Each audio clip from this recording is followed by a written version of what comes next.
Hey everyone, Ron here. Today I'm going to check out Supreme Commander Forge Alliance. This is basically one of the expansion packs for Supreme Commander. It basically just adds a lot more units and a lot more buildings to the original game. This is the game that I mostly think about when I said that Planetary Annihilation looks a lot like Supreme Commander, to a degree. First of all, let's take a small map. 4-man map maybe? Let's see. I think this one is pretty good. Random spawn, cheating off, and civilians or enemies. First of all, you have a lot of options here. A lot of them. I mean, seriously, fucking hell, there's so many options. I don't even know if Planetary Annihilation even have any options. Supreme Commander 2 most definitely have a lot less. Unit management, you have so many. And here you have Tech 1, Tech 2, Tech 3.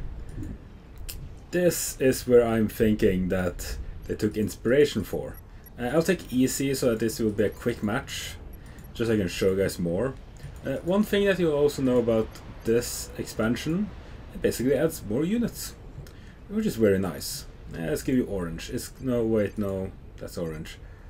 Purple, yes, purple. Let's launch it.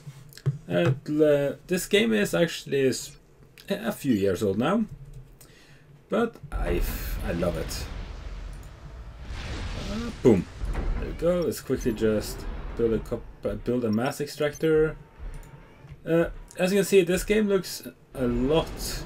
It has a lot in common with how Supreme Commander 2 looks. So it didn't change the entire formula. Yes, I can actually upgrade right from here. You can actually upgrade your units, because these are Tech 1 mass extractors. They don't give you that much. Not really. And actually, I don't remember. Do you actually have to connect them? It seems like they're connected here, you know. You see. I don't remember if you actually had to connect them. Oh no! Oh, alright, alright. From what I can see, it being connected actually decreased the energy cost of making this with half. So connecting them would actually not only give you plus 20 in resource, it would also give you a decreased cost in making more. Let's see. Let's make let's continue making mass extractors. And this is also where you can see up in the corner up here. You can see it going minus and such instead of just being pure rates. And seeing this game, wait. Oh wow, it isn't even showing it being constructed. I wonder if that's a bug or no. Of course, I'm upgrading it. Yeah, you can actually see it being constructed. These are going up a little bit, and this is going down a little bit. So you can like see it being upgraded. That's actually kind of cool. I'd completely forgotten about that. It's like all of these things are, as I said, I really like this game. I really, really do. Because this game has quite a bit of not details, but actually let's cancel this. It's going to cost me quite a bit of resources to make it upgraded. Let's get this guy up and running first, as well as another power generator. It's been a while since I played this. I don't really know the tactics that well anymore. I mean, seriously, I used to be decent enough at this. Not anymore. You can also upgrade your commander here. Teleporters, missiles, shield generators. Expensive, but you might need them. Bang. Gets more energy up here. I think you can actually have several units building at the same time here, right? It's upgrading, and yes, you can. You can actually have several units at the same time. But for now, let's just go and get some mass. Not mass, but it is mass. Let's get some more mass by destroying these trees. Fuck you, forest. Commander under attack. Get back here, you scout. Yeah, I really like this game. I should actually play it a bit more, to be honest. I don't play it that much anymore because I have other games to play. Seriously, there's so many games for me to play now that it's rather silly. You can barely get done with half of them before 25 other ones pop up. But as I said, this game, if you saw my Supreme Commander 2 video, which was yesterday's, a lot of this work on the exact same way, but it has a lot of different things as well. As I said, it has a tier-based production system. Everything here is tier or tire. One of those two. Damn it! Damn you scouts! Stop firing at me! It's annoying. Let's make a defense cannon. The defense cannons... Oh, also a thing to remember. You can see up here how many units, your unit count. Buildings count toward that unit count. It also ties into what I said... no, I shouldn't do that now, seeing as I'm upgrading this and it's almost done. As I pointed out yesterday, your defenses are extremely powerful. Or more precise, I pointed out in my Super Commander 2 review, or no, not review.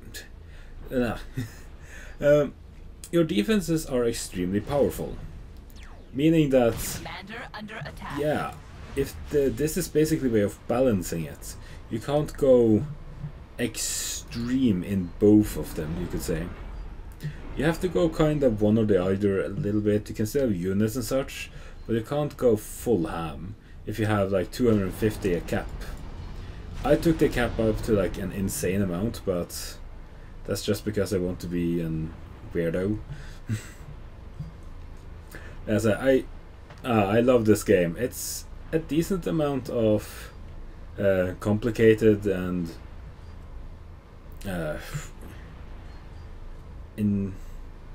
intricate, would that be the way of saying it? But it also has a lot behind it. For example, if I build another power generator here, I'm pretty certain that will actually make it so that this, instead of going -8, it'll go -6. So there's actually a strategy in how you build your buildings. Yeah, -7 instead.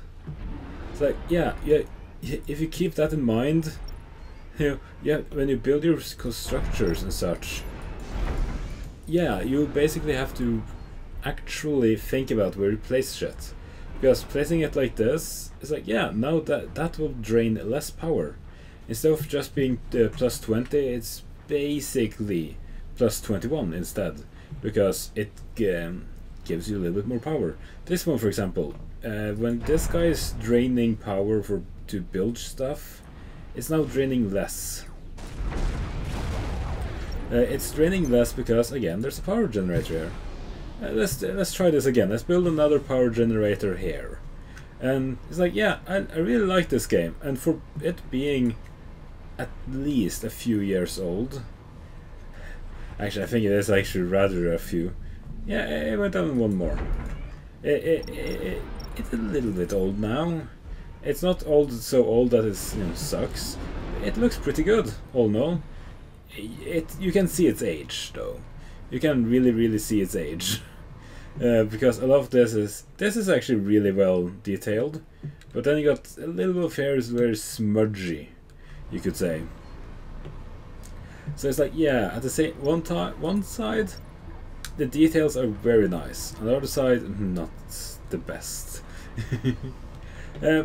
But this is also on pretty much the highest of graphic you get there. It being somewhat old, and the game being somewhat old also makes it so that it doesn't really require that much out of your computer.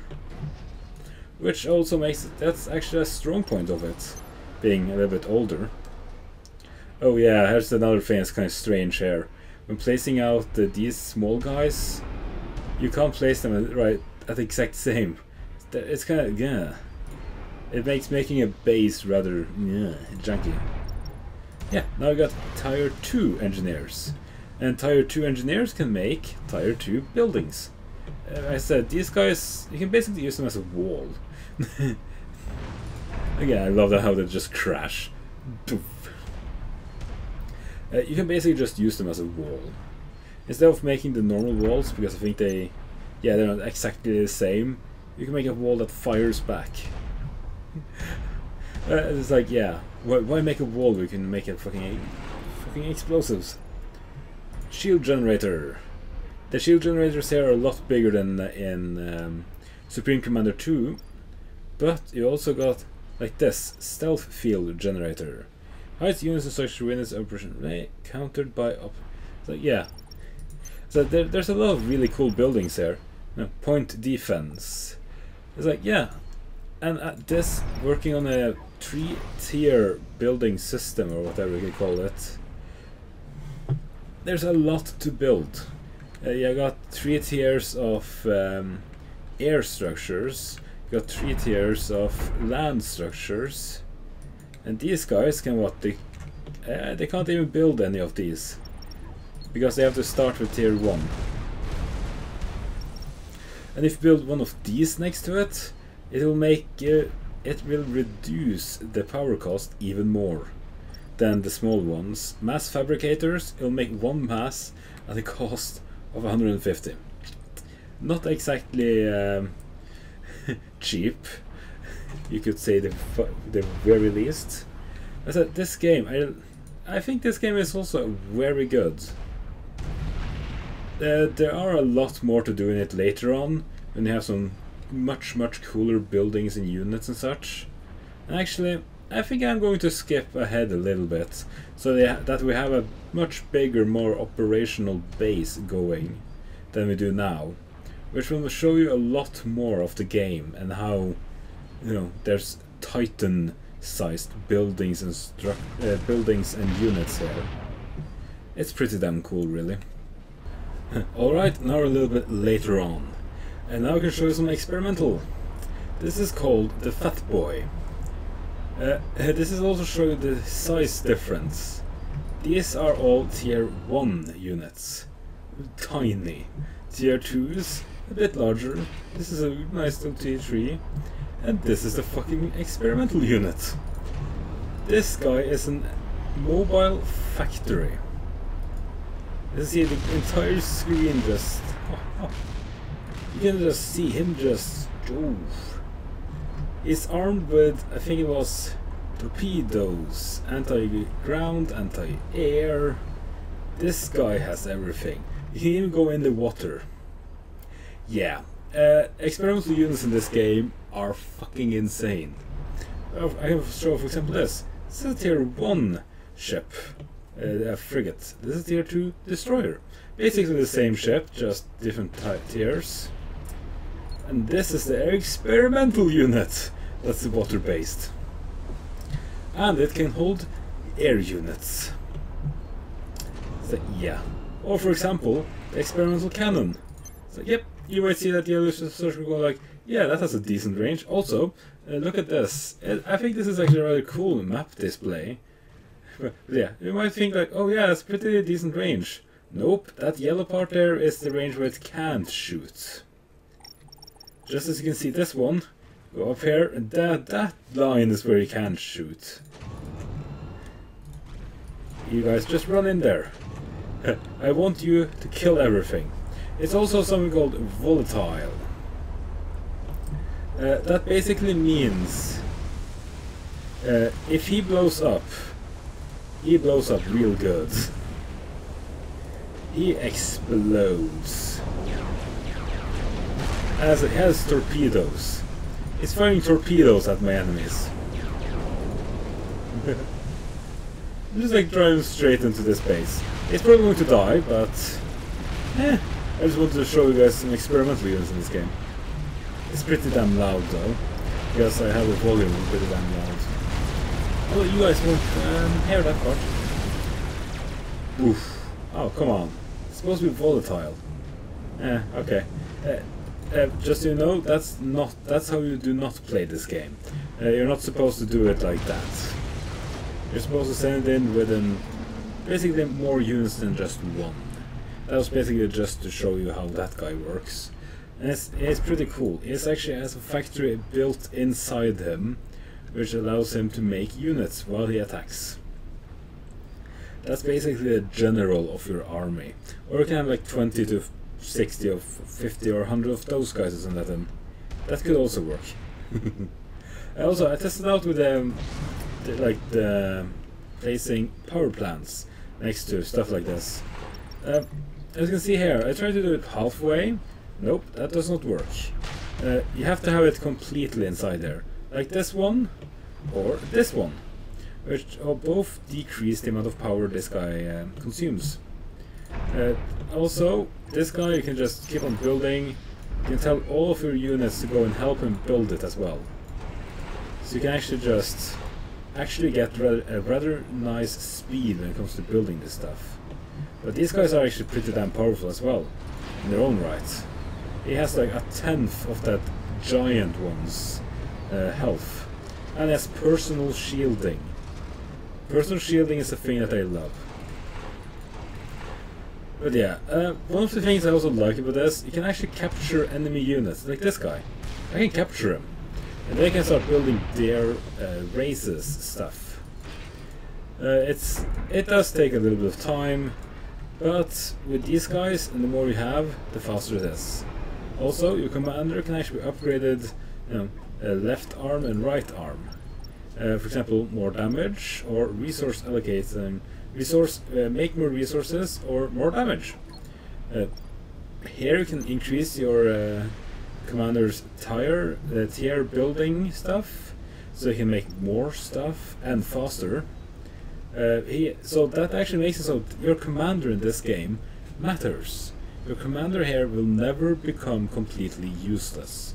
You might not want him on the front line, but he never becomes useless. Take notes, Planetary Annihilation. It's like, in Planetary Annihilation, what I basically did in the end with my commander was just put them inside a giant bunker. Go like, please don't die. Yeah, that is pretty much what I did there, because he is pretty damn useless in that game. Other than just building your first few buildings, you're never going to use him. Also, I think this upgrades looks right. Yep, it actually increases on the side there. Let's make that a tier 3. And let's see how that makes it different. Yeah, that might take a little bit of time. See, there's tons of units here, and if I had actually played smart in the beginning and given it a little bit of an army, I could probably run him over. It's easy after all. I put it on easy just so that they wouldn't run me over while just doing stupid shit.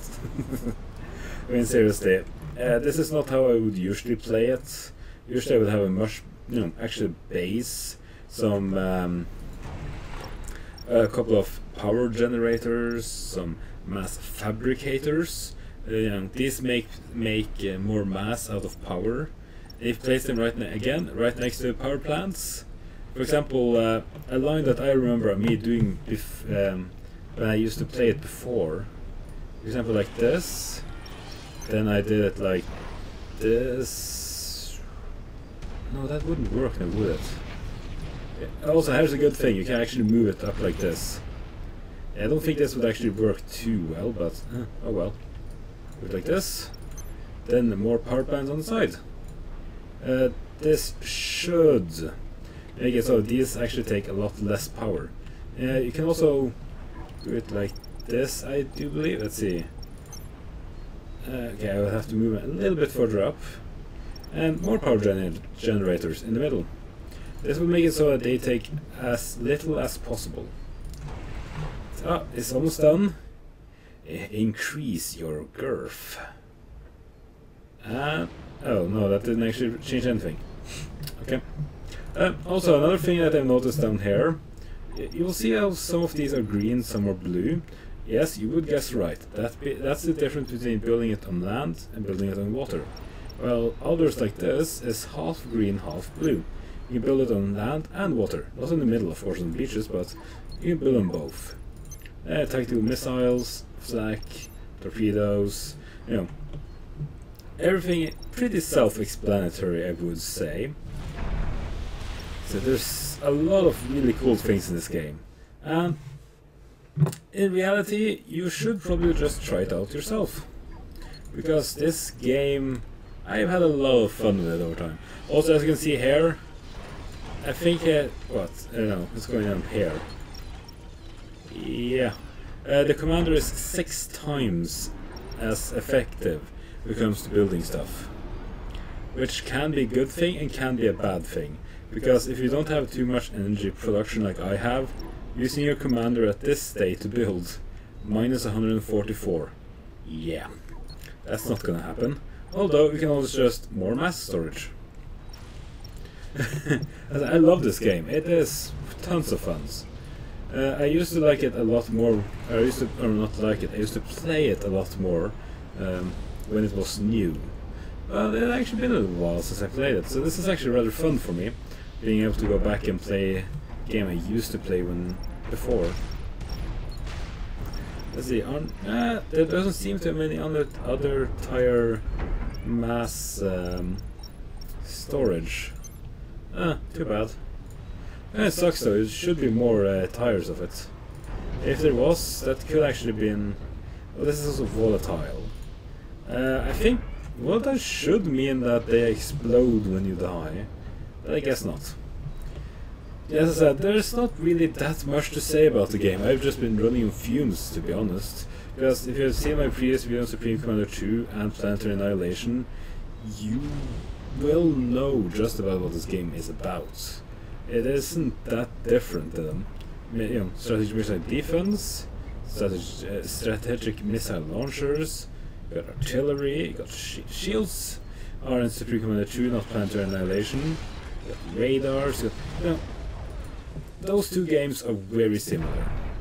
So if you know one of them, you will have an easy time getting into the other. That's not exactly a secret. But since I don't really have too much more to say about this game, I'm just going to end it now. So, thank you all for watching. I'll see you guys next video.